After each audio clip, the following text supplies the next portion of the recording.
അസ്സലാമു അലൈക്കും വറഹ്മത്തുള്ളാഹി.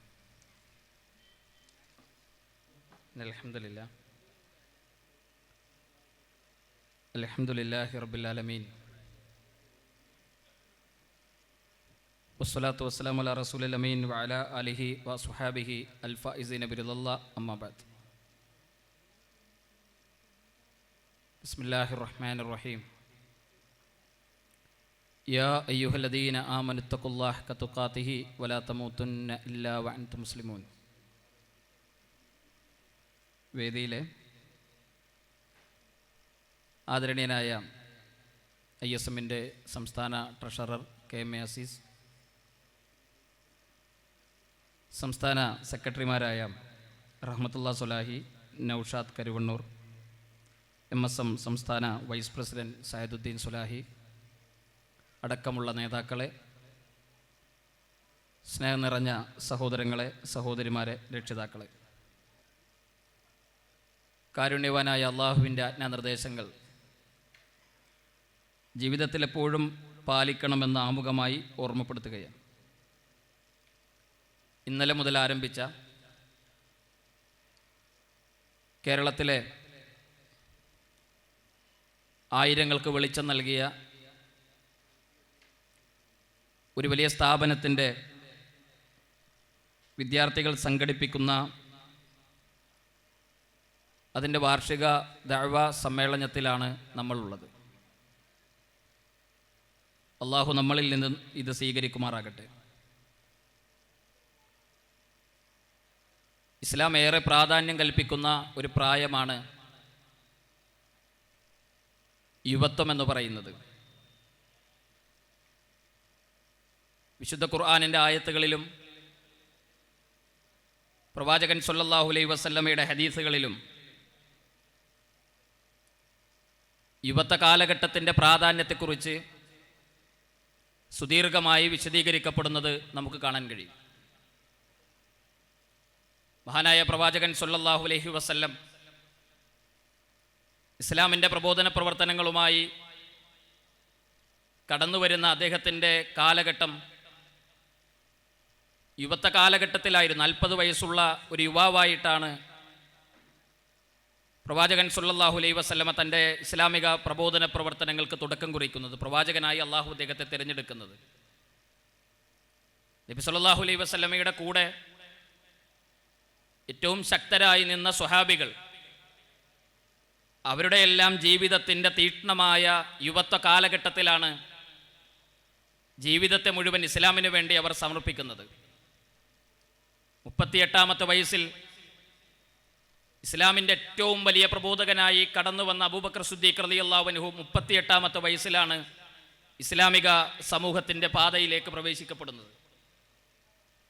മഹാനായ ഉമർ ബിൻ ഖത്താബ് റളിയല്ലാഹു അൻഹു മക്കയുടെ തെരുവോരങ്ങളിൽ പീഡിപ്പിക്കപ്പെടുകയും മർദ്ദിക്കപ്പെടുകയും ചെയ്യുന്ന സ്വഹാബികൾക്കിടയിൽ ആത്മവിശ്വാസത്തിൻ്റെ അജയ്യതയിൽ നിന്നുകൊണ്ട് ലാ ഇലാഹ ഇല്ലല്ലാഹ് എന്ന സന്ദേശത്തെ ഉറക്കെ വിളിച്ചു പറഞ്ഞ ഉമർ ബിൻ ഖത്താബ് റളിയല്ലാഹു അൻഹു വിശുദ്ധമായ ഇസ്ലാമിൻ്റെ പാതയിലേക്ക് കടന്നു വരുന്നത് അദ്ദേഹത്തിൻ്റെ 35-ാമത്തെ വയസ്സിലായി.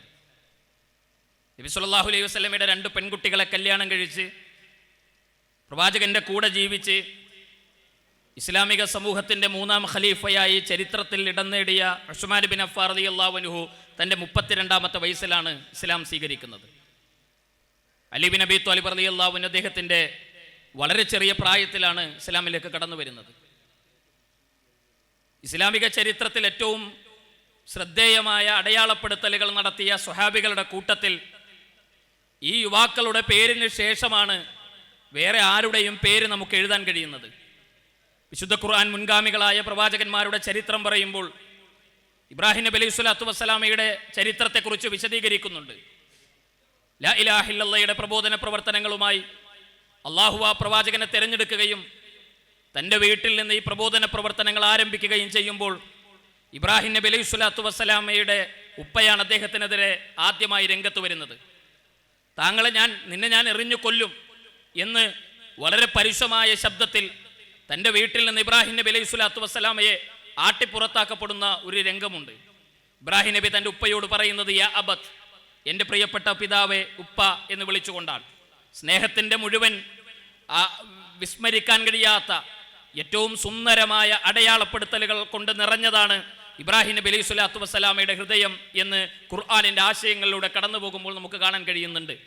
ഇബ്രാഹിം നബി അലൈഹി സ്വലാത്തു വസ്സലാമ ആ നാട്ടിൽ ഓരോ നാടുകളിലും ഓരോ വീടുകളിലും ലാ ഇലാഹ ഇല്ലല്ലാഹയുടെ പ്രബോധന പ്രവർത്തനങ്ങളുമായി കടന്നു ചെന്നു. ആ രാജ്യത്തെ ഭരണാധികാരി നമ്രൂദ് ചക്രവർത്തി ഒരുക്കിയ അഗ്നികുണ്ഡങ്ങളിലേക്ക് ഇബ്രാഹിം നബി അലൈഹി സ്വലാത്തു വസ്സലാമ എറിയപ്പെടുന്നതുവരെ അദ്ദേഹത്തെക്കുറിച്ച് ആ നാട്ടുകാർ പറഞ്ഞിരുന്ന വാചകം ഖുർആൻ വിശദീകരിക്കുന്നുണ്ട്. ഇബ്രാഹിം നബി എന്ന ഒരു യുവാവ് ആരാണ് ഈ നാട്ടിലൊരു പുതിയ ആശയത്തെക്കുറിച്ച് പറയുന്നത്? ആരാണ് ഈ രാജ്യത്ത് പുതിയൊരു സന്ദേശത്തെക്കുറിച്ച് സംസാരിക്കുന്നത്? ആരാണ് നമ്മുടെ കാക്കകാരന്മാർക്ക് ഇഷ്ടമില്ലാത്ത, അവരൊക്കെ വഴികേടിലാണ് എന്ന് ആക്ഷേപിച്ചുകൊണ്ട് സംസാരിക്കുന്ന ആ മനുഷ്യൻ ആരാണ്? അയാൾ ആരാണ്? ആ നാട്ടുകാർ ഒന്നടങ്കം മറുപടി പറയുന്നത് ഇബ്രാഹിം എന്ന് പറയുന്ന ഒരു യുവാവാണ്. ആ യുവാവിനെ സംബന്ധിച്ചുള്ള ചർച്ചയാണ് ആ രാജ്യത്തുടനീളം ഉണ്ടാകുന്നത് എന്ന് ഖുർആൻ നമുക്ക് ഓർമ്മപ്പെടുത്തി തരുന്നുണ്ട്. ഇന്ന് ഖുർആൻ ഇങ്ങനെ കടന്നു പോകുമ്പോൾ, ചരിത്രം വിശദീകരിക്കപ്പെടുമ്പോൾ ദക്കിയാനൂസ് ചക്രവർത്തിയുടെ രാജകൊട്ടാരത്തിന്റെ ചരിത്രത്തെ സൂറത്തുൽ കഹ്ഫിൽ ദീർഘമായി വിശദീകരിക്കപ്പെടുന്നുണ്ട്. അസ്ഹാബുൽ കഹ്ഫ് എന്നവർ ചരിത്രം വിളിക്കുന്നത് രാജ്യത്തെ അക്രമിയായ സ്വേച്ഛാധിപതിയായ ഭരണാധികാരിയുടെ മുന്നിൽ ലാ ഇലാഹ ഇല്ലല്ലാഹ് എന്ന ശബ്ദത്തെ ഉറക്കെ വിളിച്ചു പറഞ്ഞ് ആ രാജ്യത്തെ എല്ലാവിധത്തിലുള്ള തിന്മകൾക്കെതിരെയും ശക്തമായി പോരാടിയ മനുഷ്യരെ കുറിച്ച് ഖുർആൻ പരിചയപ്പെടുത്തുന്നത് ഒരു സംഘം യുവാക്കളാണ് എന്നാണ്. വിശുദ്ധ ഖുർആൻ യുവാക്കൾക്ക് ഏറെ പ്രാധാന്യം നൽകുന്നുണ്ട്. നിങ്ങളുടെ കുട്ടിക്കാലത്തെക്കുറിച്ച് ഉത്തരം പറയാതെ മുന്നോട്ട് പോകാൻ കഴിയില്ല എന്ന് പറയുന്ന പ്രവാചകൻ, അതേപോലെ തന്നെ നമ്മുടെ ജീവിതത്തിന്റെ ഏത് കാലഘട്ടങ്ങളെയും കുറിച്ച് ഉത്തരം പറയേണ്ടി വരും എന്ന് പറയുമ്പോൾ ഏറ്റവും പ്രധാനമായിട്ട് എടുത്തു പറയുന്നത് നിങ്ങളുടെ യൗവനത്തെക്കുറിച്ച് നിങ്ങൾക്ക് ഉത്തരം പറയാൻ കഴിയാതെ ഒരടി നാളെ പരലോകത്ത് മുന്നോട്ട് വെക്കാൻ കഴിയില്ല. എങ്ങനെയാണ് ഞാൻ ജീവിച്ചത്, എൻ്റെ ജീവിതത്തിൻ്റെ അർത്ഥം എന്താണ് എന്ന് ലോകത്തിന് പറഞ്ഞു കൊടുക്കാൻ നാളെ പരലോകത്ത് വിശദീകരിക്കാതെ മുന്നോട്ട് പോകാൻ കഴിയില്ല എന്ന് ഖുർആൻ യുവാക്കൾക്ക് ആവേശം നൽകിക്കൊണ്ട് നമ്മുടെ ഈ കാലഘട്ടത്തെ വിശദീകരിച്ച് അടയാളപ്പെടുത്തുന്നുണ്ട്. എന്ന് മാത്രമല്ല, നാളെ പരലോകത്ത് ഒരു തണലുമില്ലാത്ത പരലോകത്ത് ആകാശത്ത് ആ സൂര്യൻ, കത്തിജ്വലിക്കുന്ന സൂര്യൻ ഒരു ചാണമുകളിലേക്ക് കടന്നു വരുന്ന നാളെ പരലോകത്തിന്റെ ചരിത്രം പറയുന്ന പ്രവാചകന്റെ വചനങ്ങളുണ്ട്, ഹദീസുകളുണ്ട്. വലിയ പ്രതിസന്ധികൾ നിറഞ്ഞ കാലത്ത് ഓരോ പ്രവാചകന്മാരുടെ സമീപത്തേക്ക് കടന്നു പോകുമ്പോഴും ആ പ്രവാചകന്മാർ മുഴുവൻ തങ്ങളുടെ സങ്കടങ്ങളെക്കുറിച്ച് അവർക്ക് മുന്നിൽ കെട്ടഴിച്ച് തൊട്ടടുത്ത പ്രവാചകനിലേക്ക് ചൂണ്ടിക്കാണിക്കുന്ന ഒരു ദിവസം, ആർക്കും ആരെയും ഉത്തരവാദിത്തം ഏറ്റെടുക്കാൻ കഴിയാത്ത നഫ്സി, എൻ്റെ ശരീരമെന്ന് വിലപിക്കുന്ന ആ ദിവസം, നഗ്നരായി വിയർപ്പിൽ മുങ്ങിക്കുളിച്ചു നിൽക്കുന്ന ആ ദിവസത്തിൽ അള്ളാഹുവിന്റെ അർശിന്റെ തണൽ ലഭിക്കുന്ന 7 വിഭാഗങ്ങളെ പ്രവാചകൻ എണ്ണി പറയുന്നുണ്ട്. വശാബുൻ നശഅ ഫീ ഇബാദത്തില്ലാ, അള്ളാഹുവിന്റെ മാർഗത്തിൽ ജീവിക്കുന്ന, അള്ളാഹുവിനെ ഓർത്തുകൊണ്ട് ജീവിക്കുന്ന, അവൻ ഇന്ത്യയിലായാലും അവൻ അമേരിക്കയിലായാലും അവൻ സൗദി അറേബ്യയിലായാലും അവൻ ഈ രാജ്യത്തെ ഏത് ഏത് സംസ്ഥാനത്തായാലും ഏത് രാജ്യത്തായിരുന്നാലും ഏത് ഗുഹക്കുള്ളിലായിരുന്നാലും നാം സൂക്ഷിക്കേണ്ട അള്ളാഹുവിനെ കുറിച്ചുള്ള ഓർമ്മയുണ്ടാകണം എന്ന് അങ്ങനെ ജീവിക്കുന്ന മനുഷ്യരെ കുറിച്ചാണ്, യുവാക്കളെ കുറിച്ചാണ് നാളെ അർശിന്റെ തണൽ ലഭിക്കും എന്ന് ഖുർആൻ പ്രവാചകൻ സ്വല്ലല്ലാഹു അലൈഹി വസല്ലമ വിശദീകരിക്കുന്നത്. വലിയ പ്രാധാന്യമാണ് ഈ കാലഘട്ടത്തിനുള്ളത്.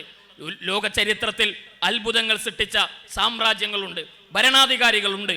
ആ ഭരണാധികാരികളുടെ കാലഘട്ടങ്ങൾ പരിശോധിക്കുമ്പോൾ അവരുടെ യുവത്വ കാലഘട്ടമായിരുന്നു സാമൂഹികമായ പരിവർത്തനങ്ങൾ ഉണ്ടാക്കിയ, രാജ്യത്ത് പോരാട്ടങ്ങൾ സൃഷ്ടിച്ച അത്ഭുതങ്ങളെക്കുറിച്ച് കാണുമ്പോൾ അവരുടെ യൗവന കാലഘട്ടത്തെയാണ് നമുക്ക് വായിച്ചെടുക്കാൻ കഴിയുന്നത്. നാം ജീവിച്ചു കൊണ്ടിരിക്കുന്നത് കേരളത്തിലാണ്. കേരളം എന്ന് പറയുന്ന സംസ്ഥാനം ഇന്ത്യ രാജ്യത്തൊരു സംസ്ഥാനമാണ്.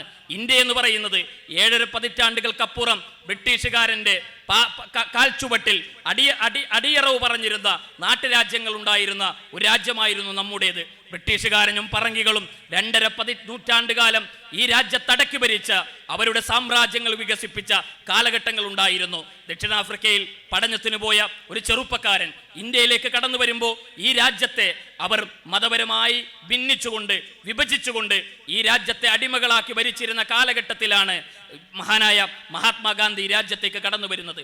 മഹാത്മാഗാന്ധിയുടെ യുവത്വത്തിൽ നിന്നുകൊണ്ട് അദ്ദേഹത്തിൻ്റെ അത്ഭുതകരമായ, അദ്ദേഹത്തിൻ്റെ വിപ്ലവകരമായ പ്രവർത്തനങ്ങൾ രാജ്യത്തെ മനുഷ്യരെ ഒരു കൊടിക്കീഴിലേക്ക് കൊണ്ടുവന്ന് ഭിന്നിപ്പിച്ചു ഭരിക്കുക എന്ന ബ്രിട്ടീഷുകാരൻ്റെ തന്ത്രങ്ങളെ പരാജയപ്പെടുത്തി ഈ രാജ്യത്ത് അബുൽ കലാം ആസാദിനെ പോലെ ലോക ചരിത്രത്തിൽ ലോകത്തിലെ ഏറ്റവും വൈജ്ഞാനികമായ എൻസൈക്ലോപീഡിയ എന്ന്, സഞ്ചരിക്കുന്ന എൻസൈക്ലോപീഡിയ എന്ന് മഹാനായ ജവഹർലാൽ നെഹ്റു വിശേഷിപ്പിച്ച വിശുദ്ധ ഖുർആനിന്റെ വ്യാഖ്യാനം എഴുതിയ, ജയിലറയിൽ നിന്ന് തൻ്റെ കൈകൾ കൊണ്ട് വിശുദ്ധ ഖുർആനിന്റെ വ്യാഖ്യാനം എഴുതിയ അബുൽ കലാം ആസാദ് എന്ന ഇന്ത്യ രാജ്യത്തിന് ചരിത്രം സൃഷ്ടിച്ച ഒരു യുവാവിനെ ചേർത്ത് പിടിച്ച് അള്ളാഹുവിൽ വിശ്വസിക്കുന്ന ഏകദൈവ വിശ്വാസിയായ ഒരു ചെറുപ്പക്കാരനെ തൻ്റെ വലതുഭാഗത്ത് ചേർത്ത് നിർത്തി, മതവിശ്വാസിയല്ലാത്ത ജവഹർലാൽ നെഹ്റുവിനെ മറുഭാഗത്ത് നിർത്തി ഗാന്ധിജി നടത്തിയ പോരാട്ടങ്ങൾ ഈ രാജ്യത്തിന്റെ സ്വതന്ത്ര ചരിത്രത്തിലേക്ക് നമ്മളെ വഴി നടത്തിയത് നാം വായിക്കുന്നുണ്ട്.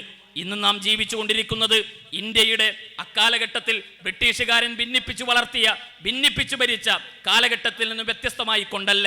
രാജ്യത്ത് ഫാസിസ്റ്റുകളുടെ കടന്നുകയറ്റങ്ങൾ അതിശക്തമായി വന്നുകൊണ്ടിരിക്കുന്നു. ഇവിടെ CANRC നടപ്പിലാക്കണമെന്ന ആജ്ഞകൾ ഉണ്ടായപ്പോൾ, ഇന്ത്യയുടെ പാർലമെന്റിൽ ആ ബില്ലുകൾ അവതരിപ്പിക്കപ്പെടുമെന്ന ചർച്ചകൾ ഉണ്ടായപ്പോൾ വലിയ പ്രക്ഷോഭങ്ങൾ ഉണ്ടായി. ഇന്ത്യ രാജ്യത്ത് ചെറുപ്പക്കാരുടെ വലിയ പ്രക്ഷോഭങ്ങൾ ഉണ്ടായി. JNU ശക്തമായതിനെതിരെ പ്രതികരിക്കുകയുണ്ടായി. ഇന്ത്യയിലെ ക്യാമ്പസ് മുറ്റങ്ങൾ ശക്തമായ പ്രതികരണങ്ങൾ ഉയർത്തുകയുണ്ടായി. യുവാക്കൾ എന്ന് പറയുന്നത് അവർ മൊബൈൽ ഫോണുകളിൽ മുഖം കുത്തി ജീവിക്കുന്ന, അവർ ഇൻസ്റ്റഗ്രാം ലോകങ്ങളിൽ അടയിരിക്കുന്ന, അവർ വാട്സപ്പ് മെസ്സേജുകൾക്കുള്ളിൽ അടയിരിക്കുന്ന, ഫേസ്ബുക്കുകളിൽ മുഖം കുത്തി ജീവിക്കുന്ന, ഒന്നിനും പറ്റാത്തവരാണ് എന്ന് വിലയിരുത്തുന്നവരുണ്ട്. എന്നാൽ ഈ രാജ്യത്തിനൊരു പ്രശ്നമുണ്ടായപ്പോൾ, ഈ രാജ്യത്തെ മുസ്ലിം സമൂഹത്തെയും ന്യൂനപക്ഷങ്ങളെയും ബാധിക്കുന്ന പ്രതിസന്ധികൾ ഉണ്ടായപ്പോൾ ഈ രാജ്യത്തിന്റെ മുന്നിൽ ഉണർന്നെണീറ്റ് നിന്ന് മറുപടി പറയാൻ ഈ രാജ്യത്തിന്റെ ക്യാമ്പസുകൾ ഉണ്ടായി. അവിടെയുള്ള ചെറുപ്പക്കാരുണ്ടായി. അലിഗഡ് മുസ്ലിം സർവകലാശാലയിൽ നിന്ന്, അതേപോലെ തന്നെ ബനാറസ് ഹിന്ദു സർവകലാശാലകളിൽ നിന്ന്, ജവഹർലാൽ നെഹ്റു യൂണിവേഴ്സിറ്റികളിൽ നിന്ന് ആ ചെറുപ്പക്കാർ ശക്തമായ പ്രതികരണങ്ങൾ ഉയർത്തി. ഇന്ത്യയുടെ പാർലമെന്റിൽ ഇന്ത്യയുടെ ആഭ്യന്തരമന്ത്രി ഷഹീൻ ബാഗുകളിൽ സമരം നടത്തുന്ന, അലിഗഡ് മുസ്ലിം യൂണിവേഴ്സിറ്റികളിൽ സമരം നടത്തുന്ന ചെറുപ്പക്കാരെ നോക്കി അവരുടെ വസ്ത്രം കണ്ട് ഞങ്ങൾക്ക് അവരെ തിരിച്ചറിയാം, അവരുടെ വേഷം കണ്ട് ഞങ്ങൾക്ക് അവരെ തിരിച്ചറിയാം, അവർ കഴിക്കുന്ന ഭക്ഷണങ്ങൾ കണ്ട് ഞങ്ങൾക്ക് അവരെ തിരിച്ചറിയാം എന്ന് ഒരു രാജ്യത്തിന്റെ ആഭ്യന്തരമന്ത്രി സംസാരിച്ചപ്പോൾ അതിന് മറുപടി പറഞ്ഞത് ഈ ഇന്ത്യയിലെ ചെറുപ്പക്കാരായിരുന്നു, ഇന്ത്യയിലെ യുവാക്കളായിരുന്നു. അലിഗഡ് മുസ്ലിം സർവകലാശാലയിലെ ചെറുപ്പക്കാരാണ് ഈ സമരമുറകൾക്ക് നേതൃത്വം കൊടുക്കുന്നത് എന്ന് ഈ സമരത്തെ വർഗീയമായി ചിത്രീകരിക്കാൻ ശ്രമിച്ച രാജ്യത്തിന്റെ ഭരണകൂടത്തിന് മുന്നിൽ നിന്നുകൊണ്ടാണ് ബനാറസ് ഹിന്ദു സർവകലാശാലയിലെ ചെറുപ്പക്കാർ എഴുന്നേറ്റ് നിന്ന് തങ്ങളുടെ വസ്ത്രങ്ങൾ അവർ വലിച്ചു കീറിയത്. അവർ പറഞ്ഞു, ഞങ്ങൾ ധരിച്ചിരിക്കുന്ന പൂണൂല് നോക്കി ഞങ്ങൾ ഏത് മതക്കാരാണെന്ന് ഭരണാധികാരികളെ നിങ്ങൾക്ക് പറയാൻ കഴിയുമോ? ഞങ്ങൾ ധരിച്ചിരിക്കുന്ന വസ്ത്രങ്ങൾ നോക്കി നിങ്ങൾക്ക് ഞങ്ങൾ അടയാളപ്പെടുത്താൻ കഴിയുമോ എന്ന് ചോദിച്ചത് ഈ രാജ്യത്തെ യുവാക്കളും ഈ രാജ്യത്തെ വിദ്യാർത്ഥികളും ചെറുപ്പവുമായിരുന്നു. ഞങ്ങൾ കഴിക്കുന്ന ഭക്ഷണം നോക്കി നിങ്ങൾ ഞങ്ങളെ വിലയിരുത്തുന്നുവോ എന്ന് അവരാണതിന് മറുപടി പറഞ്ഞത്. അലിഗഡ് മുസ്ലിം സർവകലാശാല എന്ന ബോർഡിനെയാണ് അവർ വിരൽ ചൂണ്ടിയത്. ഈ ചെറുപ്പക്കാർ വിരൽ ചൂണ്ടിയത് ഞങ്ങളുടെ സർവകലാശാലയുടെ പേര് അലിഗഡ് മുസ്ലിം സർവകലാശാല എന്നല്ല, ബനാറസ് ഹിന്ദു സർവകലാശാല എന്നാണ്. ഈ സർവകലാശാലയുടെ മുറ്റത്ത് നിന്നുകൊണ്ടാണ് ഞങ്ങൾ ഈ രാജ്യത്തിന്റെ സ്വതന്ത്ര പോരാട്ടങ്ങൾക്ക് ഞങ്ങൾ ഈ സമൂഹത്തിന്റെ കൂടെ നിൽക്കുന്നത് എന്ന് മുസ്ലിം ചെറുപ്പക്കാരുടെ വസ്ത്രങ്ങൾ നോക്കി അവരെ തിരിച്ചറിയാൻ കഴിയുമെന്ന് പരിഹസിച്ച ഭരണകൂടത്തിന് അവർ മറുപടി നൽകുന്നുണ്ട്. 2023 നമ്മൾ ജീവിച്ചു കൊണ്ടിരിക്കുന്നത്. 2024 ജനുവരി മാസത്തിൽ ഇന്ത്യയുടെ റിപ്പബ്ലിക് ദിനം ആഘോഷിക്കുമ്പോൾ ഇന്ത്യയിലെ ക്യാമ്പസുകളിൽ രാഷ്ട്രീയമില്ലാത്ത ക്യാമ്പസുകളുണ്ട്. IIM പോലുള്ള IIT പോലുള്ള ഇന്ത്യയിലെ ക്യാമ്പസുകളിൽ രാഷ്ട്രീയമില്ല. അവിടെ രാഷ്ട്രീയം സംസാരിക്കാറില്ല, അവിടെ രാഷ്ട്രീയം പറയാറില്ല. അവിടെയുള്ള അതിനെ നയിക്കുന്നവർക്കും അവിടെയുള്ള അധ്യാപകർക്കും അവിടെയുള്ള മാനേജ്മെന്റുകൾക്കും രാഷ്ട്രീയമുണ്ട്, കൃത്യമായ രാഷ്ട്രീയമുണ്ട്. എന്നാൽ അവിടുത്തെ വിദ്യാർത്ഥികൾക്ക് രാഷ്ട്രീയമില്ല. അവർ രാഷ്ട്രീയം പറയില്ല, അവർക്ക് രാഷ്ട്രീയം പറയാൻ പാടില്ല. വലിയ നിയമങ്ങളുണ്ട്. എന്നാൽ 2024 ഇന്ത്യ രാജ്യത്തിന്റെ ചിത്രം വരച്ച് നാഥൂറാം ഗോഡ്സെ എന്ന മഹാനായ മഹാത്മാഗാന്ധിയുടെ നെഞ്ചത്ത് നിറയൊഴിച്ച ഗോഡ്സെയുടെ ഇന്ത്യയാണ് ഞങ്ങളുടെ ഇന്ത്യ എന്ന് കേരളത്തിൽ IIT-കളിൽ നിന്ന് IIM നിന്ന് അധ്യാപകർ വിളിച്ചു പറയുമ്പോൾ അവർ പഠിപ്പിക്കുന്ന ചെറുപ്പക്കാർ എഴുന്നേറ്റ് നിന്ന് പറഞ്ഞത് നിങ്ങളുടെ ഇന്ത്യ അല്ല, ഞങ്ങളുടെ ഇന്ത്യ. ഞങ്ങളുടെ ഇന്ത്യ എന്ന് പറയുന്നത് ഗാന്ധിജിയുടെ ഇന്ത്യയാണ്. ഞങ്ങളുടെ ഇന്ത്യ എന്ന് പറയുന്നത് അബുൽ കലാം ആസാദിന്റെ ഇന്ത്യയാണ്. ഞങ്ങളുടെ ഇന്ത്യ എന്ന് പറയുന്നത് ഈ രാജ്യത്തിന് വേണ്ടി പൊരുതി മരിച്ച ദേശാഭിമാനികളായ ആയിരക്കണക്കിന് മനുഷ്യരുടെ ഇന്ത്യയാണ്. ഞങ്ങളുടെ ഇന്ത്യ എന്ന് മറുപടി പറഞ്ഞ ആയിരങ്ങൾ ഉണ്ടായത്. യുവാക്കളുടെ കർമ്മശേഷിയെ ആർക്കാണ് വില കുറച്ച് കാണാൻ കഴിയുക? ആ പോരാട്ടങ്ങൾക്ക് മുന്നിൽ, ആ ചരിത്രപരമായ നിയോഗങ്ങൾക്ക് മുന്നിൽ ഫാസിസ്റ്റുകൾ എക്കാലഘട്ടത്തിലും പരാജയപ്പെടുക തന്നെ ചെയ്യും. ലോക ചരിത്രത്തിൽ എമ്പാടും അതുണ്ടായിട്ടുണ്ട്. ഇസ്ലാമിക ചരിത്രത്തിൽ എമ്പാടും അതുണ്ടായിട്ടുണ്ട്.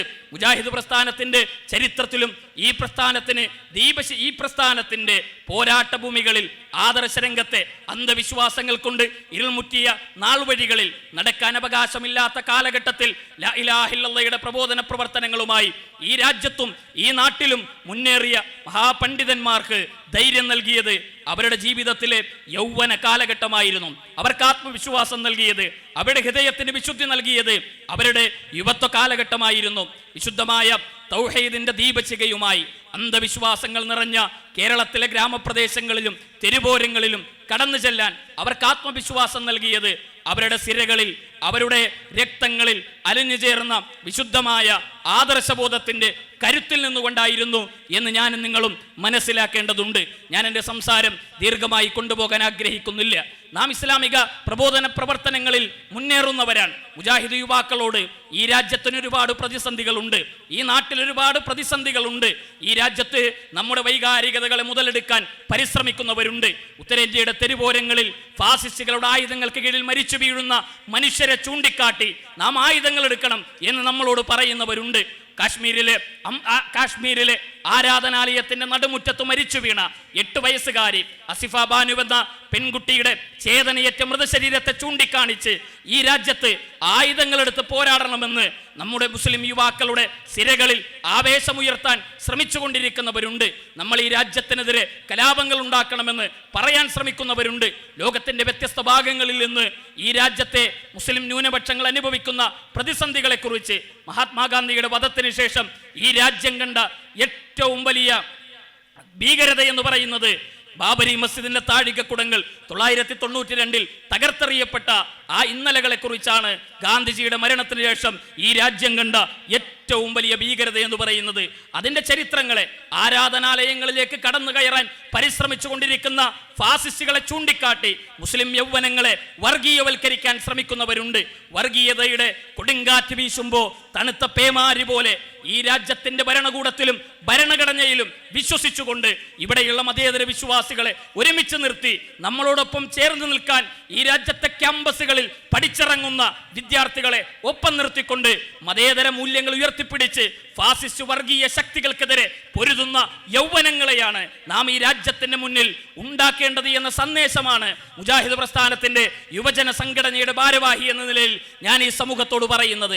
നമ്മളെ വർഗീയമായി ചേരിതിരിക്കാൻ ശ്രമിക്കുന്നവർക്ക് മുന്നിൽ, വർഗീയവാദത്തിന്റെ വിഷവിത്തുക്കൾ നമ്മുടെയൊക്കെ ഹൃദയങ്ങളിലേക്ക് സന്നിവേശിപ്പിക്കാൻ ശ്രമിക്കുന്നവർക്കിടയിൽ അരുതെന്ന് പറഞ്ഞ് അവരുടെ കൈപിടിച്ച് ബ്രിട്ടീഷുകാരന്റെ ഭിന്നിപ്പിക്കൽ തന്ത്രത്തിന്റെ പേരിൽ ഈ രാജ്യത്തെ ഭിന്നിപ്പിച്ച് ചേരിതിരിക്കാൻ ശ്രമിക്കുന്നവർക്ക് മുന്നിൽ കുരിശു വരക്കുന്ന ക്രൈസ്തവനെയും അതേപോലെ തന്നെ കാവിയുടുക്കുന്ന ഹൈന്ദവനെയും തൊപ്പിവെക്കുന്ന മുസ്ലിമിനെയും ഒരുമിച്ച് നിർത്തി ഈ രാജ്യത്തിന്റെ സ്വതന്ത്ര പോരാട്ടങ്ങളിൽ അവർക്ക് സംരക്ഷണ കവചമൊരുക്കാൻ മതേതര വിശ്വാസികളുടെ കൂട്ടായ്മകളാണ് രാജ്യത്തുണ്ടാകേണ്ടത് എന്ന സന്ദേശമാണ് നാം ഈ സമൂഹത്തിന് മുന്നിൽ നമുക്ക് ഈ സമൂഹത്തിന്റെ മുന്നിൽ സമർപ്പിക്കാനുള്ളത്. നമുക്ക് വലിയ ബാധ്യതകളുണ്ട്, ഉത്തരവാദിത്തങ്ങളുണ്ട്.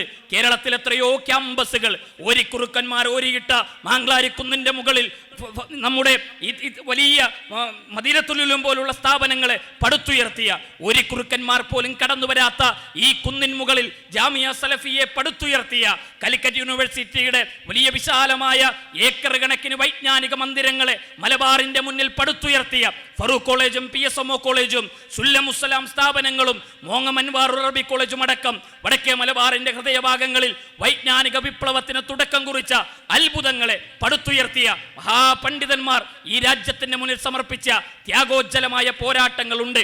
അവർ കത്തിച്ചു തന്ന ദീപശിഖകളുണ്ട്.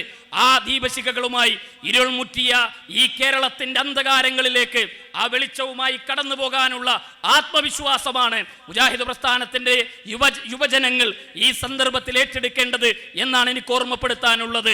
ഇവിടെ മരിച്ചുപോയ മനുഷ്യരുടെ ജീവിതത്തെ ചൂണ്ടിക്കാണിച്ച് അവരാണ് ലോകത്തെ നിയന്ത്രിക്കുന്നതെന്ന് പറയുന്ന കാലിക്കറ്റ് എയർപോർട്ടിലേക്ക് ഒരു വിമാനം അങ്ങ് കടന്നു വന്ന് ആ വിമാനം അവിടെ ലാൻഡ് ചെയ്യുന്നത് കോഴിക്കോട് മടവൂരിലെ ഷേഖ് മടവൂർ ഔലിയ അദ്ദേഹം ഉറങ്ങാത്തത് കൊണ്ടാണെന്ന് വിശ്വസിക്കുന്ന ആയിരങ്ങളിലേക്കാണ് നമുക്ക് ഈ സന്ദേശവുമായി കടന്നു കൊണ്ടുപോകാനുള്ളത്, നമുക്ക് ഈ ഉത്തരവാദിത്തങ്ങളെ നിർവഹിക്കാനുള്ളത്. ജിന്നുകൂടിയും ഏലസ് കെട്ടിയും ഉറുക്ക് കെട്ടിയും മന്ത്രവാദ പ്രവർത്തനങ്ങൾ ചെയ്തും ജീവിതം നയിച്ചിരുന്ന ഈ നാട്ടിലെ 10,000-ങ്ങൾക്ക് തൗഹീദിന്റെ വെളിച്ചമെത്തിച്ച ഒരു മഹാപ്രസ്ഥാനത്തിന്റെ പിൻഗാമികളാണ് നമ്മൾ എന്നുള്ള ഓർമ്മയാണ് നമുക്കെപ്പോഴും മുന്നോട്ട് പോകാൻ ആത്മവിശ്വാസം നൽകേണ്ടത്.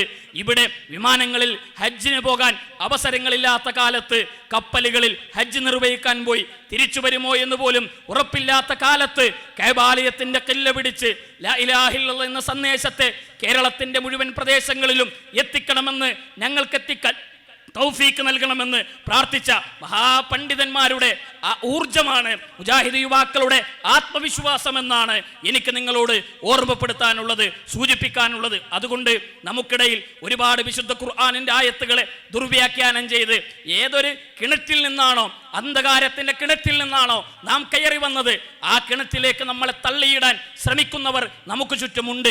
നമ്മളെയൊക്കെ ക്ഷണിച്ചു കൊണ്ടുപോകാൻ, അന്ധവിശ്വാസങ്ങളിലേക്ക് ക്ഷണിച്ചു കൊണ്ടുപോകാൻ ഇന്നലകളിൽ പള്ളിമൂലകളിൽ നിന്ന്, ഈ നാട്ടിലെ ഇരുട്ട് നിറഞ്ഞ ഗ്രാമപ്രദേശങ്ങളിൽ നിന്ന് നാം തുടച്ചു നീക്കിയ മന്ത്രവാദ പ്രവർത്തനങ്ങളെ മുസ്ലിം പള്ളികളുടെ, മുജാഹിദ് പ്രസ്ഥാനത്തിന്റെ പള്ളികളുടെ ചെരുവുകളിലേക്ക് തിരിച്ചു കൊണ്ടുവരാൻ ശ്രമിക്കുന്നവരുടെ കൈപിടിച്ചതാണ് കേരളത്തിലെ മുജാഹിദ് പ്രസ്ഥാനം ചിലരോടൊക്കെ ചെയ്ത തെറ്റ് എന്നാണ് അവരൊക്കെ ഇന്ന് പറയാൻ ശ്രമിച്ചു കൊണ്ടിരിക്കുന്നത്. ഞങ്ങൾ പറയുന്നത് ആ തെറ്റ് ഞങ്ങൾ ആവർത്തിച്ചു കൊണ്ടേയിരിക്കും. ആ തെറ്റ് ഞങ്ങൾ ജീവിതാവസാനം വരെ ആവർത്തിച്ചു കൊണ്ടേയിരിക്കും.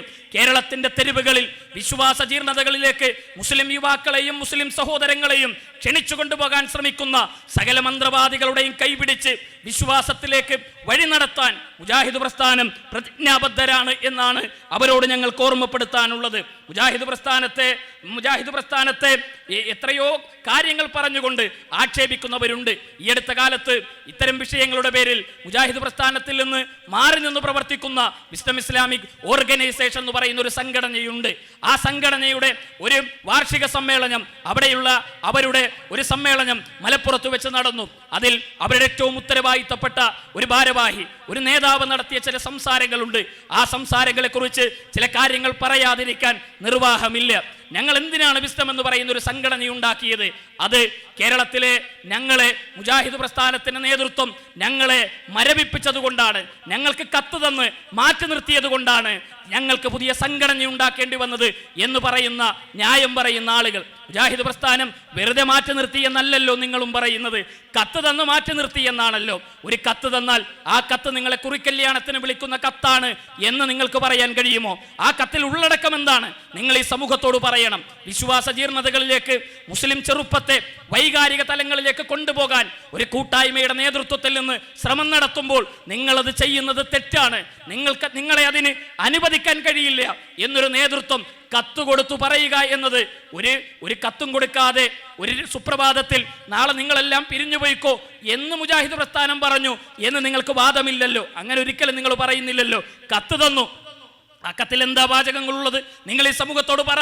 മുജാഹിദ് പ്രസ്ഥാനം തന്ന കത്തിലുള്ള വരികൾ എന്താണ്, ആശയങ്ങൾ എന്താണ് എന്ന് നിങ്ങൾ ഈ സമൂഹത്തോട് പറ. അതുകൊണ്ടാണ് ഞങ്ങൾ ഒരു സംഘടന ഉണ്ടാക്കേണ്ടി വന്നത് എന്ന് ന്യായം പറയുന്ന ആളുകൾ ഏതാളുകൾ ഒരു സംഘടന ഉണ്ടാക്കി, ആ സംഘടന ഉണ്ടാക്കാൻ നേതൃത്വം നൽകിയ മരിച്ചുപോയ കെ സക്കരിയ സ്വലാഹി, അദ്ദേഹത്തെ തലശ്ശേരിയിൽ നിന്ന് ഒരു പാസഞ്ചർ ട്രെയിൻ കയറി കോഴിക്കോട് സ്പാൻ ഹോട്ടലിൽ യോഗത്തിന് വന്ന സക്കരിയ മൗലവിയോട് താങ്കൾ പുറത്തു പോയിക്കോ, താങ്കളെ ഞങ്ങൾ പുറത്താക്കിയിരിക്കുന്നുവെന്ന് ആ പാസഞ്ചർ ടിക്കറ്റിന്റെ ബാക്കിലൊന്ന് എഴുതി കൊടുക്കാനുള്ള മര്യാദ പോലും കാണിക്കാത്തവരാണ് ഒരു കത്ത് കൊടുത്ത് മുജാഹിദ് പ്രസ്ഥാനം അവരെ കൃത്യമായ കാരണങ്ങൾ ബോധ്യപ്പെടുത്തി മാറി നിൽക്കണമെന്ന് ആവശ്യപ്പെട്ടതിനെ പരിഹസിച്ചുകൊണ്ട് മുജാഹിദ് പ്രസ്ഥാനത്തെ ആക്ഷേപിക്കാൻ രംഗത്ത് വന്നുകൊണ്ടിരിക്കുന്നത്. കത്ത് കൊടുത്ത് അവരെ മരവിപ്പിച്ച് ഞങ്ങൾ പുതിയ സംഘടന ഉണ്ടാക്കി. ആ കത്ത് കൊടുക്കുമ്പോൾ അവർ നേതൃത്വം കൊടുത്തിരുന്ന സംഘടനയുടെ അക്കൗണ്ടുകളിൽ ലക്ഷക്കണക്കിന് രൂപയുണ്ടായിരുന്നു. ആ രൂപ ഞങ്ങൾക്ക് പുതുതായി ഉണ്ടാക്കണം എന്ന ബോധമുണ്ടാകാത്തതിൻ്റെ മാന്യതയെക്കുറിച്ച് നിങ്ങൾ ഈ സമൂഹത്തോട് ബോധ്യപ്പെടുത്തി കൊടുക്കേണ്ടതുണ്ട് എന്നാണ് ഞങ്ങൾക്ക് നിങ്ങളോട് ഓർമ്മപ്പെടുത്താനും സൂചിപ്പിക്കാനുമുള്ളത്. അപ്പൊ എത്ര ബാലിശമായ ആക്ഷേപങ്ങളും ആരോപണങ്ങളുമാണ് മുജാഹിദ് യുവജന പ്രസ്ഥാനത്തിനും നേതൃത്വങ്ങൾക്കുമെതിരെ ഈ ആളുകൾ ഉന്നയിച്ചു കൊണ്ടിരിക്കുന്നത് എന്ന് മാത്രമല്ല, മുജാഹിദ് പ്രസ്ഥാനം മർക്കസ് ദഅവയുമായി ഐക്യമുണ്ടാക്കാൻ തുടങ്ങിയ നാളിലാണ് ഞങ്ങൾക്ക് അവരുമായി അകലേണ്ടി വന്നത് എന്ന് നാട് മുഴുവൻ പറയുന്നവർ, മലപ്പുറത്തും ഈ ആക്ഷേപം ഉന്നയിച്ചവർ. ഐക്യത്തെക്കുറിച്ചാണ് അഷ്റഫ് സാഹിബിന്റെ സംസാരങ്ങൾ മുഴുവൻ ഉണ്ടായത്. അദ്ദേഹത്തിന്റെ സംസാരത്തിന് തുടക്കം മുതൽ ഐക്യത്തിന്റെ പ്രാധാന്യം പറഞ്ഞ് എന്തിന് ഞങ്ങൾ ഭിന്നിച്ചു, മുജാഹിദ് പ്രസ്ഥാനവും മർക്കസ് ദഅവയും ഐക്യപ്പെടാൻ തീരുമാനിച്ചതിൽ നിന്നാണ് ഞങ്ങൾ ഭിന്നിച്ചു പോയത് എന്ന കളവ് പറയാൻ മടിയില്ലാത്ത ഒരു കൂട്ടായ്മയായി എങ്ങനെയാണ് നിങ്ങൾക്ക് മാറാൻ കഴിയുക? അപ്പോൾ ഐക്യപ്പെടുന്നതാണ് വലിയ പ്രശ്നമെന്ന് പറയുന്നത്. ഐക്യപ്പെടുന്നത് എങ്ങനെയാണ് ഒരു നാട്ടിൽ വലിയ പ്രശ്നമാകുന്നത്? രണ്ടാളുകൾക്കിടയിൽ ഭിന്നതയുണ്ടായാൽ അതിൽ യോജിപ്പുണ്ടാക്കുക എന്നത് ഖുർആനിന്റെ കൽപ്പനയല്ലേ? ആ ഖുർആനിന്റെ കൽപ്പനക്കെതിരെ പ്രതികരിക്കുന്ന ആളുകൾക്ക് എങ്ങനെയാണ് ഖുർആനിന്റെയും സുന്നത്തിന്റെയും പിൻബലവും പാരമ്പര്യവും ഉണ്ടാകുക? അതിനാണോ കത്ത് തന്ന് മരവിപ്പിച്ചതിനാണോ വിശുദ്ധ ഖുർആനിൽ നിന്ന് ജിന്നിനോടുള്ള സഹായതേട്ടത്തിൽ ശിർക്കല്ലാത്തതുണ്ട് എന്ന ആയത്ത് നിങ്ങൾ ഉദ്ധരിച്ചത്? അതിനാണോ നമ്മൾ ആയത്ത് ഉദ്ധരിച്ചത്? ഞങ്ങളെ സംഘടനയിൽ നിങ്ങൾ അല്പകാലം പ്രവർത്തിക്കേണ്ടതില്ല എന്ന് പറഞ്ഞതിന്റെ പേരിലാണോ ഇബ്നു അബ്ബാസിനെ കുറിച്ച് ദുർവ്യാഖ്യാനം നടത്തിയത്? അതിന്റെ പേരിലാണോ ഒരുപാട് ഇബ്നു അബ്ബാസിന്റെ പേര് ദുർവ്യാഖ്യാനം ഉന്നയിച്ചതും അതേപോലെ ഖുർത്തുബിയുടെ പേരിൽ ആയത്തുകൾ വിശദീകരിച്ച ദുർവ്യാഖ്യാനങ്ങൾ ഉന്നയിച്ചതും അതിന്റെ പേരിലാണോ എന്ന് അവർ മറുപടി പറയേണ്ടതുണ്ട്. അതിന്റെ പേരിലാണോ കേരളത്തിന്റെ രോഗികളായ പാവപ്പെട്ട മനുഷ്യരുടെ വീടുകളിലേക്ക് ജിന്ന ചികിത്സകളുമായി ഇവരുടെയൊക്കെ ക്യാമ്പസുകളിൽ നിന്ന് പഠിച്ചിറങ്ങുന്ന മനുഷ്യരങ്ങ് കടന്നു ചെല്ലുന്നത് എന്തിന്റെ പേരിലാണ്? ഈ കത്ത് കൊടുത്തതിന്റെ പേരിലാണോ? ഈ ആളുകൾ ഈ സമൂഹത്തോട് വിശദീകരിക്കേണ്ടതുണ്ട്. എന്തിനാണ് ഈ അന്ധവിശ്വാസങ്ങളെ ഈ സമൂഹത്തിലേക്ക് ഇറക്കുമതി ചെയ്യാൻ നിങ്ങൾക്ക് പ്രേരണ നൽകിയത്? ഈ കത്ത് തന്നതിന്റെ പേരിലാണ് എന്നാണോ നിങ്ങൾ പറയുന്നത്? അതിനാണോ നിങ്ങൾ ഈ പുതിയ സംഘടന ഉണ്ടാക്കിയത്? എങ്കിൽ ഞങ്ങൾ തീർച്ചയായും അത്തരം അന്ധവിശ്വാസങ്ങൾക്കെതിരെ, ജീർണതകൾക്കെതിരെ ശക്തമായ നിലപാടുകളുമായി മുന്നോട്ട് പോകുമെന്ന് മാത്രമാണ് നിങ്ങൾ ഓർമ്മപ്പെടുത്താനുള്ളത്, നിങ്ങളോട് സൂചിപ്പിക്കാനുള്ളത്. മുജാഹിദ് പ്രസ്ഥാനത്തിൽ ഐക്യമുണ്ടായി. ഐക്യം വെറുതെ ഉണ്ടായതല്ല. ഒരു വർഷക്കാലം 11 മാസക്കാലം നീണ്ട ആദർശപരമായ ചർച്ചകൾ ഉണ്ടായി. അതേപോലെ തന്നെ വളരെ കൃത്യമായ തീരുമാനങ്ങൾ ഉണ്ടായി, സംവാദങ്ങളും ചർച്ചകളും ഉണ്ടായി. ആ തീരുമാനങ്ങളെ സംസ്ഥാനതലം മുതൽ ശാഖാതലം വരെ വിശദീകരിച്ചു കൊടുത്തുകൊണ്ടാണ് മുജാഹിദ് പ്രസ്ഥാനത്തിൽ ഐക്യമുണ്ടാകുന്നത്. എന്നാൽ എങ്ങനെയാണ് സംഘടന മുന്നോട്ട് കൊണ്ടുപോകേണ്ടത് എന്ന് കോഴിക്കോട് സ്പാൻ ഹോട്ടലിൽ ചർച്ച നടത്തി. ആ ചർച്ചയുടെ കരടെന്താണ് എന്ന് ലോകത്തിന്റെ മുന്നിൽ ഇന്ന് വരെ പറയാത്ത, അത് എവിടെയോ മറച്ചുവെച്ച് ഒരിക്കലും വെളിച്ചം കാണാത്ത അഗാധതകളിലേക്ക് ആ നിയമങ്ങളെയും തത്വങ്ങളെയും ചർച്ചകളെയും ഒളിപ്പിച്ചു വെച്ച ആളുകളാണ് മുജാഹിദ് പ്രസ്ഥാനത്തെ വിമർശിക്കാൻ രംഗത്ത് വരുന്നത് എന്നത് ഏറെ ഖേദകരമായ ഒരു കാര്യമാണ് എന്ന് മാത്രമാണ് എനിക്ക് സൂചിപ്പിക്കാനുള്ളത്. സഹോദരങ്ങളെ, ഞാൻ ദീർഘമായി എൻ്റെ സംസാരം കൊണ്ടുപോകാൻ ആഗ്രഹിക്കുന്നില്ല. മുജാഹിദ് പ്രസ്ഥാനം വളരെ കൃത്യമായ നിലപാട് ഈ സമൂഹത്തോട് ഉയർത്തിപ്പിടിച്ച കൂട്ടായ്മയും സംഘടനയുമാണ്. എവിടെ നിന്നാണ് നമ്മൾ ഈ സമൂഹത്തെ വളർത്തിക്കൊണ്ടുവന്നത്? എവിടെ നിന്നാണ് മുജാഹിദ് പ്രസ്ഥാനം ഈ രാജ്യത്തെ മനുഷ്യരെ ഉയർത്തിക്കൊണ്ടുവന്നത്? മഹാനായ എം മുഹമ്മദ് മദനി, കേരള ജമിയത്തുൽ ഉലമയുടെ സെക്രട്ടറിയും കേരള ജമിയത്തുൽ ഉലമയുടെ പ്രസിഡന്റും കേരള നദ്വത്തുൽ മുജാഹിദിന്റെ സെക്രട്ടറിയുമാണ് അദ്ദേഹം ഹജ്ജ് ഉംറക്ക് പോയ ഒരു കഥ എപ്പോഴും പറയാറുണ്ട്. പരിശുദ്ധ ഹറമിന്റെ മത്താഫിലിരുന്ന് ഖുർആൻ ഓതിക്കൊണ്ടിരിക്കുമ്പോൾ, വിശുദ്ധ ഖുർആൻ പാരായണം ചെയ്യുമ്പോൾ, ആ പാരായണം ചെയ്തുകൊണ്ടിരിക്കുന്ന അദ്ദേഹത്തിന്റെ അടുത്തേക്ക് ഒരു ചെറുപ്പക്കാരൻ വന്നു. ആ ചെറുപ്പക്കാരൻ മൗലവിയോട് എവിടെയാണ് വീടെന്ന് ചോദിച്ചു. മൗലവി പറഞ്ഞു, ഞാൻ കേരളത്തിൽ നിന്നാണ്. കേരളത്തിൽ മൗലവി എവിടെയാണ്? അദ്ദേഹം പറഞ്ഞു, ഞാൻ കോഴിക്കോടാണ് എന്ന് പറയുമ്പോൾ ആ ചെറുപ്പക്കാരന്റെ ചോദ്യം, ഉസ്താദ് മടവൂർ അറിയുമോ? അദ്ദേഹം പറഞ്ഞു, ഞാൻ അറിയും. അപ്പോ പരിശുദ്ധ ഹറമിന്റെ മുറ്റത്ത് നിന്ന് ആത്മകഥം പോലെ ആ ചെറുപ്പക്കാരൻ അടുത്തതായി വിളിച്ചു പറഞ്ഞ വാചകം എന്ന് പറയുന്നത്, മടവൂർ ഉസ്താദിന്റെ മക്കാമിലെത്തി മരിക്കാനുള്ള തൗഫീക്ക് കിട്ടിയാൽ മതിയായിരുന്നുവെന്ന് പ്രാർത്ഥിക്കുന്ന മനുഷ്യർക്കിടയിൽ നിന്നാണ് മുജാഹിദ് പ്രസ്ഥാനം ഈ സമുദായത്തെ വളർത്തിക്കൊണ്ടുവന്നത്. നാം എന്തെങ്കിലും കേട്ടിട്ടുണ്ടോ? ജിന്നുകളോടുള്ള സഹായതേട്ടം ശിർക്കല്ല എന്ന് ഒരു തെളിവുദ്ധരിക്കുന്നത്, സംവാദങ്ങൾ നടന്നത് നിങ്ങളെ മരവിപ്പിച്ചതിന്റെ പേരിലാണോ? ഇവിടെ വാദപ്രതിവാദങ്ങൾ നടന്നത് കോഴിച്ചനയിലും പത്തപ്പിരിയത്തും അതേപോലെ തന്നെ പന്നിപ്പാറയിലുമൊക്കെ വാദപ്രതിവാദങ്ങൾ നടന്നത് ഒരു കത്ത് തന്നതിന്റെ പേരിലാണോ? നൂറുകണക്കിന് മുഖാമുഖങ്ങൾ കേരളത്തിൽ നടത്തിയെന്ന് മുജാഹിദ് പ്രസ്ഥാനത്തെ കുഴിച്ചുമൂടിയെന്ന് അവകാശപ്പെടുന്നവർ ഈ മുഖാമുഖങ്ങൾ മുഴുവൻ നടത്തിയത് ഒരു കത്ത് തന്നതിന്റെ പേരിലാണോ? മുജാഹിദ് പ്രസ്ഥാനം അഡ്രസ്സുള്ള സംഘടനയാണ്, ഇത് പാരമ്പര്യമുള്ള സംഘടനയാണ്. ഒരുപാട് കാരണവന്മാരുടെ അധ്വാനത്തിന്റെയും വിയർപ്പിന്റെയും ഫലമാണ് മുജാഹിദ് പ്രസ്ഥാനം എന്ന് പറയുന്നത്. അതുകൊണ്ട് തന്നെ അതിന് ലെറ്റർ പാഡുകളുണ്ട്. ആ ലെറ്റർ പാഡുകളിൽ കത്തുകൾ കൊടുക്കുക എന്നത് സ്വാഭാവികമാണ്, മര്യാദയാണ്. ആ മര്യാദക്ക് കത്ത് കിട്ടിയാൽ അതിന് മറുപടി കൊടുക്കുക എന്നല്ലാതെ മുജാഹിദ് നേതൃത്വത്തിനെതിരെ സംഘടനകൾ ഉണ്ടാക്കുക എന്നതാണ്. എവിടെ നിന്നാണ് ഈ നിലപാടുകൾ കിട്ടിയത്? എവിടെ നിന്നാണ് ഈ പാരമ്പര്യങ്ങൾ കിട്ടിയത്? നിങ്ങൾക്ക് ഞാനൊരു സ്വഹാബിയെ കുറിച്ച് പരിചയപ്പെടുത്താം. അദ്ദേഹത്തിന്റെ പേര് അബൂദർ ഗിഫാരി റളിയല്ലാഹു അൻഹു എന്നാണ്. അബൂദറിന്റെ ചരിത്രത്തെ വൈകാരികമായി അവതരിപ്പിക്കുന്നവരുണ്ട്. അബൂദറുമാരാകാൻ നമ്മളെ ആവേശത്തോടുകൂടി പ്രേരിപ്പിക്കുന്നവരും പ്രോത്സാഹിപ്പിക്കുന്നവരുമുണ്ട്. അബൂദർ ഗിഫാരിയുടെ പ്രത്യേകത, ചരിത്രത്തിൽ ആദ്യമായി അള്ളാഹുവിന്റെ പ്രവാചകൻ ആകാശത്തിന്റെ ചുവട്ടിൽ ഏറ്റവും വലിയ ജിഹാദ് നടത്തിയത്, അബൂദറെ ഏറ്റവും വലിയ തൗഹീദ് പറഞ്ഞത് താങ്കളാണ് എന്ന് പ്രവാചകൻ സ്വല്ലല്ലാഹു അലൈഹി വസല്ലമ വിശേഷിപ്പിച്ച സ്വഹാബി. അദ്ദേഹം പ്രവാചകന്റെ അടുക്കൽ വന്ന് ഇസ്ലാം സ്വീകരിച്ചു. നാട്ടിലേക്ക് തിരിച്ചു പോകാൻ പ്രവാചകൻ അദ്ദേഹത്തോട് പറഞ്ഞു. ഇമാം മുസ്ലിം ഉദ്ധരിക്കുന്ന ഹദീസാണ്. പ്രവാചകന്റെ വാക്കുകൾ കേട്ട് അബൂദർ പറഞ്ഞു, ഞാൻ ഇപ്പോൾ പോവില്ല. ഞാനിവിടെ കഅബാലയത്തിന്റെ സമീപത്ത് ബിംബങ്ങളെ കെട്ടിപ്പിടിച്ച് പ്രാർത്ഥിക്കുന്ന മനുഷ്യരെ കണ്ടു, മരങ്ങളെ കെട്ടിപ്പിടിച്ച് പ്രാർത്ഥിക്കുന്ന സ്ത്രീകളെ കണ്ടു. അവരോടൊക്കെ തൗഹീദ് പറയാതെ എനിക്ക് എങ്ങനെയാണ് പോകാൻ കഴിയുക? കഅബാലയത്തിന്റെ മുന്നിലെത്തി അബൂദർ ഗിഫാരി അള്ളാഹുവിനെ പരിചയപ്പെടുത്തി. ആർത്തു വിളിക്കുന്ന ആ മനുഷ്യർക്കിടയിലേക്ക് ആൾക്കൂട്ടങ്ങൾ ഓടി വന്നു. ക്രൂരമായി അദ്ദേഹത്തെ മർദ്ദിച്ചു. അവസാനം അബ്ബാസ് റളിയല്ലാഹു അൻഹു അദ്ദേഹത്തെ രക്ഷപ്പെടുത്തി. നാട്ടിലേക്ക് തിരിച്ചുപോയി.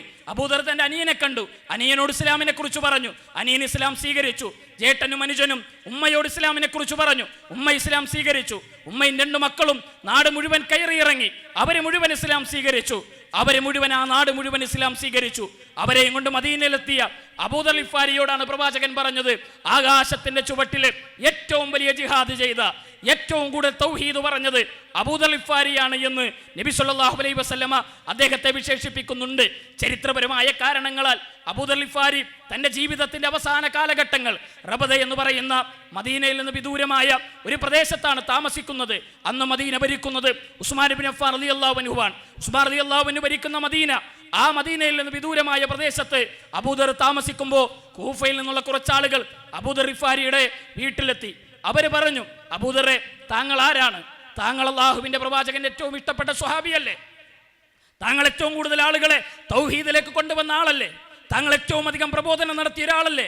താങ്കളുടെ നാവിന് കൂച്ചുവിലങ്ങിട്ട് താങ്കളുടെ പ്രബോധന സ്വാതന്ത്ര്യത്തെ തടുത്തു നിർത്തി ഉസ്മാൻ ഇബ്നു അഫ്ഫാൻ ചെയ്യുന്ന തോന്നിയവാസത്തിനെതിരെ ഞങ്ങളുടെ കൂടെ നിന്ന് നിങ്ങൾ പ്രതികരിക്കണം. ഇവരെന്താ പറഞ്ഞത്? ഇവരും പറഞ്ഞത്, ഞങ്ങളെ തൗഹീദ് പറയുന്ന അവസരം നൽകാതെ മുജാഹിദ് പ്രസ്ഥാനം ഞങ്ങൾക്ക് കത്ത് തന്നു. അബൂദർ ഗിഫാരിയുടെ ചരിത്രം പറഞ്ഞുകൊണ്ട് ഇവർ വിശദീകരിക്കുന്നത് തൗഹീദ് പറയാൻ അവസരമില്ല. അബൂദർ ഗിഫാരി റളിയല്ലാഹു അൻഹു നൽകുന്ന ഒരു മറുപടി ചരിത്രത്തിൽ കാണാൻ കഴിയും. അബൂദർ പറഞ്ഞത്, നിങ്ങൾ ആ വലിയ പർവ്വതം കാണുന്നുണ്ടോ? നിങ്ങൾ ആ വലിയ പർവ്വതം കാണുന്നുണ്ടോ? ആ പർവ്വതത്തിന്റെ മുകളിൽ എന്നെ കയറ്റി അതിന്റെ മുകളിൽ ഒരു കുരിശ് നിറച്ച് ആ കുരിശിൽ എന്നെ തറച്ച് എന്നെ കൊന്നുകളഞ്ഞ് എന്നെ താഴ്വാരത്തേക്ക് വലിച്ചെറിഞ്ഞ് ഈ പർവ്വതത്തിന്റെ താഴ്വാരങ്ങളിൽ പറന്നു നടക്കുന്ന കഴുകന്മാർ എന്റെ ശരീരത്തെ കൊത്തിവലിച്ച്, എന്നിട്ട് എനിക്ക് സംസാരിക്കാൻ അവസരം ഉണ്ടായാലും ഉസ്മാൻ ഗിഫാരി റളിയല്ലാഹു അൻഹുവിനെതിരെ ഞാനൊരു ശബ്ദം പറയില്ല, ഞാനൊരു വാക്ക് പറയില്ല. എൻ്റെ നേതാവ് എന്നോട് മിണ്ടാൻ പറയാനും മിണ്ടാതിരിക്കാൻ പറയാനും അവകാശവും അർഹതയുമുള്ള എൻ്റെ നേതാവ് ഉസ്മാൻ ഗിഫാരി റളിയല്ലാഹു അൻഹു എന്ന് ഇസ്ലാമിക ചരിത്രത്തിലെ മഹാസ്വഹാബി വിശദീകരിക്കുന്നത് അവരൊക്കെ നമുക്ക് വലിയ പാഠമാണ്. സ്വഹാബിയത്തിന്റെ ജീവിതമാണ് ഞങ്ങളുടെ പാരമ്പര്യം എന്ന് പറയുന്നവർക്ക് എന്താണ് അബൂദറിന്റെ ജീവിതത്തെ മാതൃകയാക്കാൻ കഴിയാത്തത്? അധികാരമില്ലെങ്കിൽ മുജാഹിദാകാൻ കഴിയില്ലേ? നേതാവായിട്ടില്ലെങ്കിൽ മുജാഹിദാകാൻ കഴിയില്ലേ? തൗഹീദ് പറയാൻ കഴിയില്ല? 10,000-കണക്കിന് വരുന്ന കേരളത്തിലെ മുജാഹിദ് പ്രവർത്തകന്മാരെന്ന് പറയുന്നത് ഏതെങ്കിലുമൊക്കെ സംഘടനകളുടെ നേതൃത്വത്തിൽ ഇരിക്കുന്നവരാണോ? അല്ല. അവരുടെയൊക്കെ ഗ്രാമങ്ങളിൽ, അവരുടെയൊക്കെ പട്ടണങ്ങളിൽ, അവരുടെയൊക്കെ തെരുവോരങ്ങളിൽ തൗഹീദിന് വേണ്ടി ശബ്ദിക്കുന്ന ആയിരക്കണക്കിന് കാരണവന്മാരുടെ, ആയിരക്കണക്കിന് പ്രവർത്തകന്മാരുടെ പാരമ്പര്യമുള്ളൊരു സംഘടനയാണ് മുജാഹിദ് പ്രസ്ഥാനം എന്ന് പറയുന്നത്. നേതാവായാലേ മാത്രമേ തൗഹീദ് പറയാൻ പറ്റൂ എന്ന് വിശ്വസിക്കുന്ന ഈ പുത്തൻവാദികളുടെ കൂടെയാണോ നാം നിലകൊള്ളേണ്ടത്? അതിനുവേണ്ടിയാണോ നാം ഖുർആനിൽ ആയത്തുകളെ ദുർവ്യാഖ്യാനിക്കേണ്ടത്? അതിനുവേണ്ടിയാണോ പ്രവാചകന്റെ ഹദീസുകളെ നാം ദുർവ്യാഖ്യാനിക്കേണ്ടത്? അതുകൊണ്ട് തന്നെ ഖുർആനെയും സുന്നത്തിനെയും ദുർവ്യാഖ്യാനിക്കുന്ന, പച്ചയായി ദുർവ്യാഖ്യാനിച്ച് അല്ലാഹുവല്ലാത്ത മനുഷ്യരെ, അല്ലാഹുവല്ലാത്ത ജിന്നുകളെയും സിട്ടികളെയും വിളിച്ചു തേടുന്നതിൽ ശിർക്കല്ലാത്ത കാര്യങ്ങളുണ്ട് എന്ന്, ശിർക്കല്ലാത്ത തേട്ടങ്ങളുണ്ട്, സഹായാർത്ഥനകളുണ്ട് എന്ന് വിശദീകരിച്ച് മന്ത്രവാദികൾക്കും ജിന്ന് സേവകന്മാർക്കും ജിന്ന് പൂജകന്മാർക്കും ഇവിടെ വളർന്നു വരാൻ അവസരം നൽകുന്ന ഇത്തരം നിലപാടുകൾക്കെതിരെ ജാഗ്രത പാലിക്കലാണ് മുജാഹിദ് യുവത്വത്തിന്റെ ബാധ്യത എന്ന് നാം തിരിച്ചറിയുക. ഖുർആനെ ദുർവ്യാഖ്യാനിക്കുന്ന ആളുകളുണ്ട്. വിശുദ്ധ ഖുർആനിന്റെ ആയത്തുകളെ അത് അന്ധമായി അനുകരിക്കേണ്ടതില്ല, അതാണ് ഖുർആൻ പറയുന്നത് എന്ന് പ്രസംഗിക്കുന്ന യുക്തിവാദികളുണ്ട്. ചേകന്നൂരിസത്തിന്റെ ആലയങ്ങളിലേക്ക് മുജാഹിദ് പ്രസ്ഥാനത്തെ തെളിച്ചു കൊണ്ടുപോകാൻ ശ്രമിച്ച് 10ാം സംസ്ഥാന സമ്മേളനങ്ങൾ എന്ന പേരിൽ സമ്മേളനങ്ങൾ നടത്തി അവർ ലോകത്തോട് പറയുന്നത് ആ ഖുർആനിന്റെ ആയത്തുകൾ അത് അന്ധമായി സ്വീകരിക്കേണ്ടതില്ല എന്നാണ് ഖുർആൻ പറയുന്നത് എന്ന് ലോകത്തോട് വിശദീകരിച്ചു കൊടുക്കാൻ സമ്മേളനം നടത്തുന്നവർ ഏതായത്തുകളാണ് നിങ്ങൾക്കതിന് പ്രമാണം? വിശുദ്ധ ഖുർആനിന്റെ ആയത്തുകൾ അത് ജീവിതത്തിൽ സ്വീകരിക്കുക എന്നത്, പ്രവാചകന്റെ ജീവിത രീതികളെ അത് ജീവിതത്തിലേക്ക് സ്വീകരിക്കുക എന്നത്, അതിൽ ബുദ്ധി ഉപയോഗിച്ച് ഹദീസുകളെ മാറ്റിവെക്കണമെന്ന് പറഞ്ഞവരുണ്ട്.